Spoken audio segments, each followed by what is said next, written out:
Graça e paz, meus irmãos. Seja bem-vindo, é um privilégio tê-lo aqui me ouvindo. E hoje, neste vídeo, eu quero falar de como a eternidade no inferno é uma punição justa para o pecado. E esse é um assunto que incomoda muita gente e que tem origem de uma compreensão incompleta de três coisas, que em primeiro lugar, a natureza de Deus, em segundo, a natureza do homem e em terceiro, a natureza do pecado. Como seres pecaminosos, a natureza de Deus é um conceito difícil de entender por completo. Temos a tendência de ver Deus somente como um ser gentil e misericordioso, cujo amor por nós excede e subestima todos os outros atributos. Claro que Deus é amoroso, claro que Deus é gentil, que Deus é misericordioso, mas Ele é primeiramente um Deus santo e justo, tão santo que Ele, na verdade, não pode tolerar o pecado. Ele é um Deus cuja ira queima contra os perversos e aqueles que o desobedecem, como está lá em Isaías capítulo 5, versos 25, Oséias 8:5, Zacarias 10:3, confira. Ele não só é um Deus amoroso, ele é o próprio amor. No entanto, a Bíblia também nos diz que ele odeia todo tipo de pecado. Provérbios capítulo 6, verso 16 ao 19. Mesmo sendo tão misericordioso, ainda há limites para a sua misericórdia. Isaías nos diz: buscai ao Senhor enquanto se pode achar, invocai enquanto está perto, deixe o ímpio o seu caminho e o homem maligno seus pensamentos, e se converta ao Senhor, que se compadecerá dele. Torne para o nosso Deus, porque grandioso é em perdoar. Isaías capítulo 55, versos 6 e 7. Portanto, o homem, em seu estado não regenerado, é corrompido pelo pecado, e esse pecado é sempre uma ofensa direta contra Deus.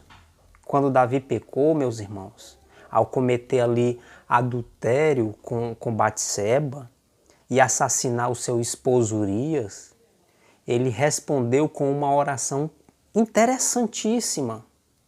Ele diz: contra ti somente pequei e fiz o que é mal à tua vista. Salmo 51, no verso 4. Ora, já que Davi tinha pecado contra Batseba e Urias e contra o seu povo também, como é que ele pôde ter dito que tinha pecado contra Deus? Davi entendia que todo pecado é, na verdade, contra Deus. Deus é um ser eterno e infinito, como diz o Salmo 90, verso 2. Como resultado, todo pecado exige uma punição eterna. Nosso pecado ofendeu o caráter santo, perfeito e infinito de Deus. E apesar de que em nossas mentes nosso pecado é limitado em tempo, a Deus, que vai além de quaisquer restrições de tempo, o pecado que Ele tanto odeia não tem fim. Nosso pecado está diante dele continuamente e precisa ser punido continuamente para satisfazer sua justiça santa. Ninguém entende isso melhor do que alguém que está no inferno. Um exemplo perfeito é a história do homem rico e daquele mendigo chamado Lázaro. Os dois, meus irmãos, morreram.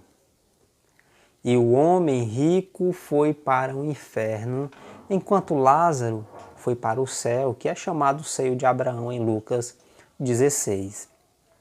Claro que o homem rico estava ciente do fato de que seus pecados foram apenas cometidos durante sua vida terrena. Mas é interessante notar que ele nunca diz como é que eu acabei vindo para cá. A gente não vê isso no texto. Ninguém faz essa pergunta no inferno. Ele não diz, será que eu realmente merecia isso? Será que realmente eu merecia estar aqui? Será que isso não é um pouco extremo? Será que isso não é demais? Ele não disse nada disso. Ele apenas pede que alguém vá aos seus irmãos, que ainda estão vivos para diverti-los e não irem para o inferno.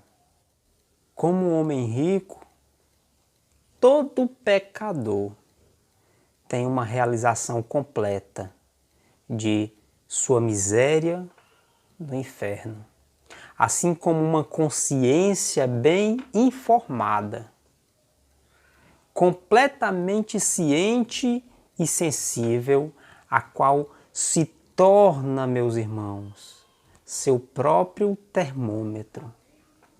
Essa é a experiência de tortura no inferno.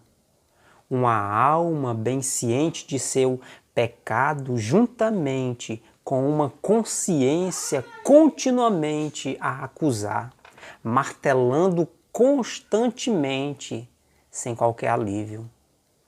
A culpa daquele pecador produz vergonha e sentimento de ódio e abominação contra si mesmo. O homem rico sabia, meus queridos, que a punição eterna por uma vida de pecados é justificada e merecida. Por isso, ele nunca protestou ou questionou o fato de que deveria estar no inferno. Ele não fez isso, ele não faz isso. A gente olha no texto, não vemos nenhum questionamento desse tipo. As realidades de condenação eterna, inferno eterno e punição eterna são assustadoras e assim devem ser. No entanto, ficar tão atemorizado é para o bem do pecador. Enquanto isso, pode até soar amargo, e é. Há boas novas. Deus nos ama, João 3,16, e quer que sejamos salvos do inferno, 2 Pedro 3,9. Mas porque Deus também é justo e correto, Ele não pode deixar de punir o pecado. Alguém tem que pagar o preço. Em sua grande misericórdia e amor, Deus providenciou o seu próprio pagamento para o nosso pecado. Ele enviou o seu Filho Jesus para pagar pela penalidade dos nossos pecados. Ao morrer na cruz, por nós, meus irmãos. A morte de Jesus foi uma morte infinita, porque Ele é o infinito Deus homem, disposto a pagar um débito infinito pelo pecado, para que não tivéssemos que pagar por essa punição no inferno por toda a eternidade, como Paulo nos ensina na sua segunda carta aos Coríntios, no capítulo 5, verso 21. Se confessarmos os nossos pecados, pedirmos pelo perdão de Deus e colocarmos nossa fé no Senhor Jesus Cristo, seremos salvos, perdoados, purificados e receberemos a garantia de um lar eterno no céu. Portanto, Deus nos amou, tanto que providenciou um meio de salvação. Mas se rejeitarmos o seu presente de vida eterna, teremos, irmãos, que encarar as consequências eternas dessa decisão. Portanto, tenha Cristo como seu objeto de fé, creia nele, obedeça a sua palavra. Caso contrário, você passará a eternidade distante de Deus. No inferno, os ímpios, os pecadores que não se arrependeram, terão aquilo que sempre quiseram: o distanciamento de Deus, distanciamento eterno. Que você possa refletir essa palavra e Deus em Cristo te abençoe.